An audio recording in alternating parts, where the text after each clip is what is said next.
All beings depend on it for life. Even so, it does not take possession of them. It accomplishes its purpose, but makes no claim for itself.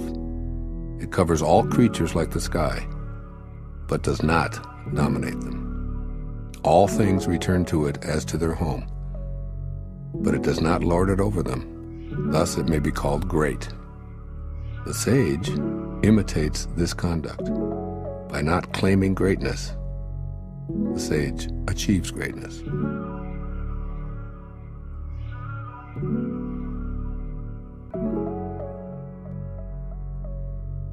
All men will come to him who keeps to the one. They flock to him and receive no harm, for in him they find peace, security, and happiness. Music and dining are passing pleasures, yet they cause people to stop.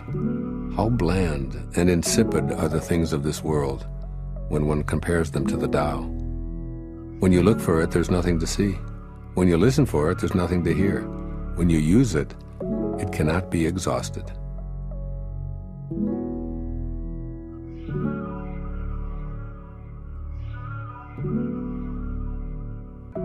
Should you want to contain something, you must deliberately let it expand. Should you want to weaken something, you must deliberately let it grow strong. Should you want to eliminate something, you must deliberately allow it to flourish.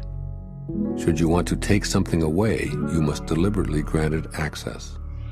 The lesson here is called the wisdom of obscurity.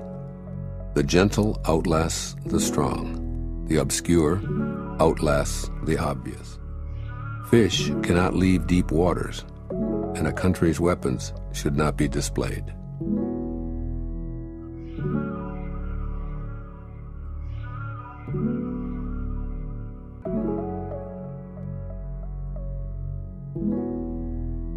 The Tao does nothing, but leaves nothing undone. If powerful men could center themselves in it, the whole world would be transformed by itself in its natural rhythms. When life is simple, pretenses fall away. Our essential natures shine through. By not wanting, there is calm, and the world will straighten itself. When there is silence, one finds the anchor of the universe within oneself.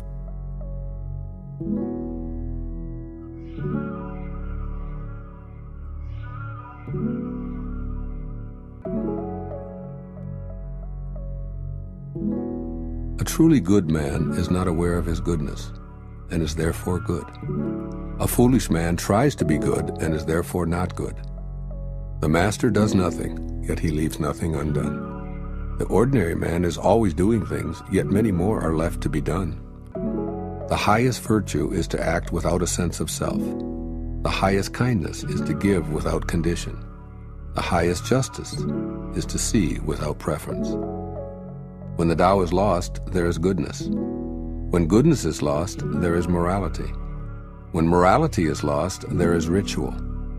Ritual is the husk of true faith, the beginning of chaos. The great master follows his own nature and not the trappings of life. It is said, he stays with the fruit and not the fluff. He stays with the firm and not the flimsy. He stays with the true and not the false.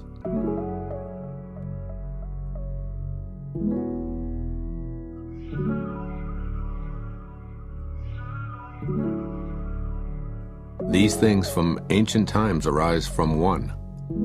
The sky is whole and clear. The earth is whole and firm. The spirit is whole and full.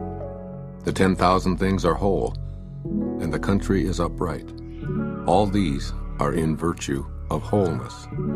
When man interferes with the Tao, the sky becomes filthy. The earth becomes depleted. The equilibrium crumbles. Creatures become extinct. Therefore, nobility is rooted in humility. Loftiness is based on lowliness. This is why noble people refer to themselves as alone, lacking, and The pieces of a chariot are useless unless they work in accordance with the whole. A man's life brings nothing unless he lives in accordance with the whole universe. Playing one's part in accordance with the universe is true humility. Truly, too much honor means no honor. It's not wise to shine like jade and resound like stone chimes.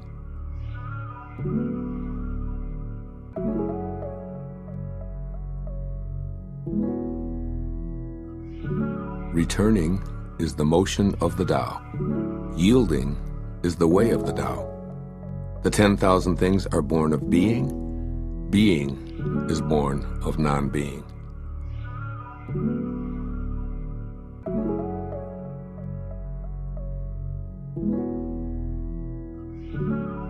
A great scholar hears of the Tao and begins diligent practice. A middling scholar hears of the Tao and retains some and loses some. An inferior scholar hears of the Tao and roars with ridicule. Without that laugh, it would not be the Tao. So there are constructive sayings on this. The way of illumination seems dark. Going forward seems like retreat. The easy way seems hard. True power seems weak. True purity seems tarnished. True clarity seems obscure. The greatest art seems unsophisticated. The greatest love seems indifferent. The greatest wisdom seems childish. The Tao is hidden and nameless. The Tao alone nourishes and brings everything to fulfillment.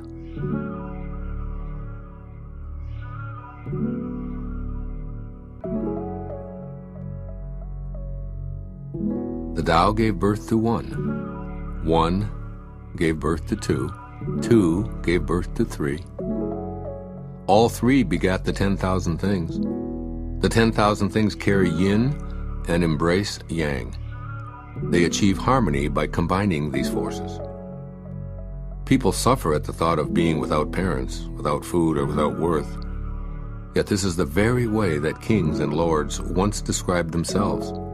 For one gains by losing, and loses by gaining. What others taught, I teach. The violent do not die a natural death. This is my fundamental teaching.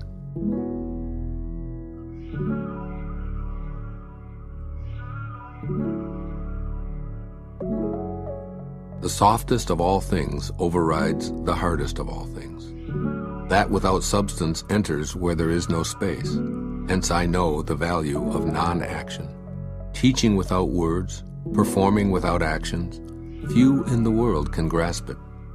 That is the Master's way. Rare indeed are those who obtain the bounty of this world.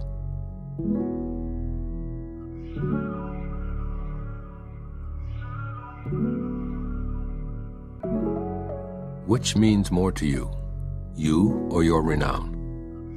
Which brings more to you, you or what you own? I say what you gain is more trouble than what you lose. Love is the fruit of sacrifice. Wealth is the fruit of generosity. A contented man is never disappointed. He who knows when to stop is preserved from peril. Only thus can you endure long.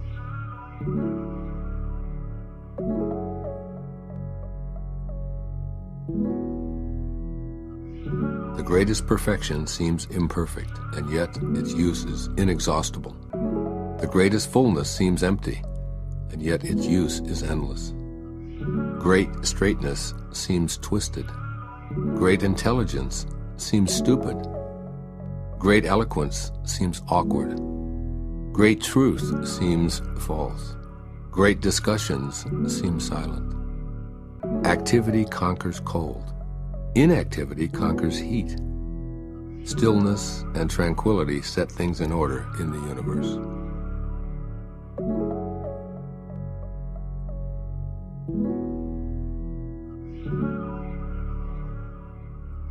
When the world has the way, running horses are retired to till the fields. When the world lacks the way, war horses are bred in the countryside. There is no greater loss than losing the Tao, no greater curse than covetousness, no greater tragedy than discontentment. The worst of faults is wanting more, always. Contentment alone is enough. Indeed, the bliss of eternity can be found in your contentment.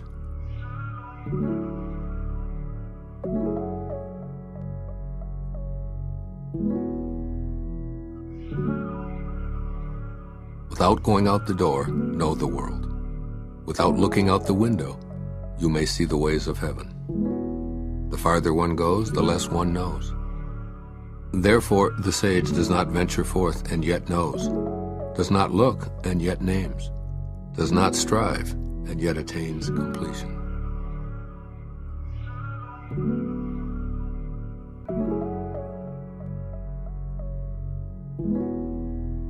Learning consists of daily accumulating. The practice of the Tao consists of daily diminishing, decreasing and decreasing until doing nothing. When nothing is done, nothing is left undone. True mastery can be gained by letting things go their own way.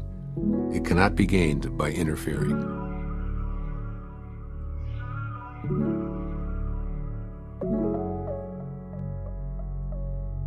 The sage has no fixed mind. He is aware of the needs of others. Those who are good he treats with goodness. Those who are bad he also treats with goodness, because the nature of his being is good. He is kind to the kind. He is also kind to the unkind, because the nature of his being is kindness.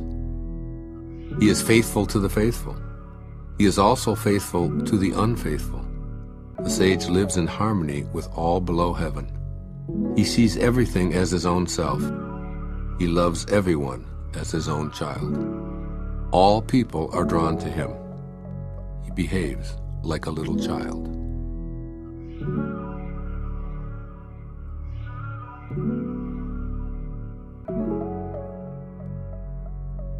Between birth and death, 3 in 10 are followers of life. 3 in 10 are followers of death. And men just passing from birth to death also number 3 in 10. Why is this so? Because they clutch to life and cling to this passing world.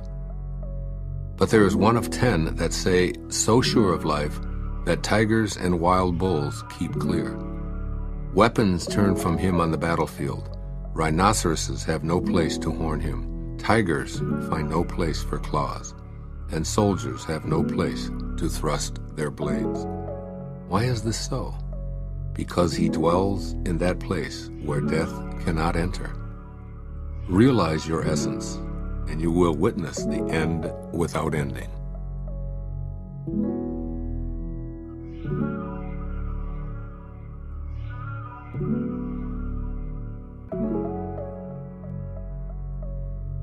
The way connects all living beings to their source.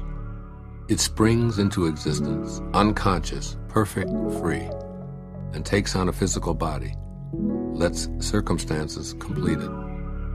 Therefore, all beings honor the way and value its virtue. They have not been commanded to worship the Tao and do homage to virtue, but they always do so spontaneously. The Tao gives them life. Virtue nourishes and nourishes them, rears and shelters and protects them. The Tao produces but does not possess. The Tao gives without expecting. The Tao fosters growth without ruling. This is called hidden virtue.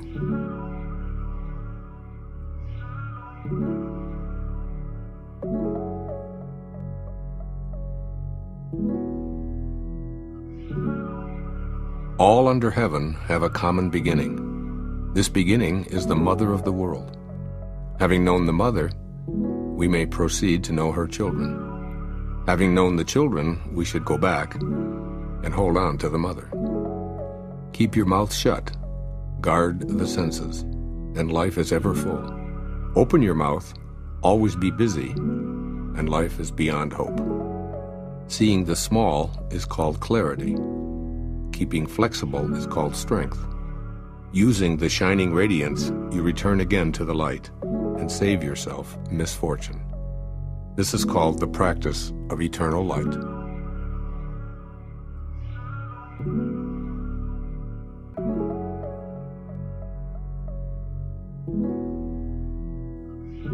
If I have even just a little sense, I should walk in the great way, and my only fear would be straying.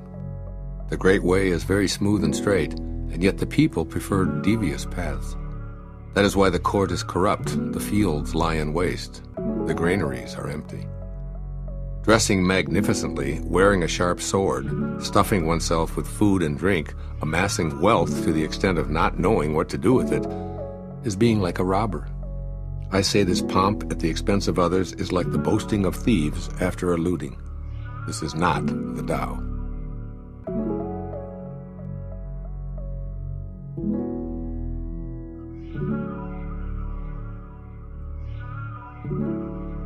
Whoever is planted in the Tao will not be rooted up. Whoever embraces the Tao will not slip away. Generations honor generations endlessly,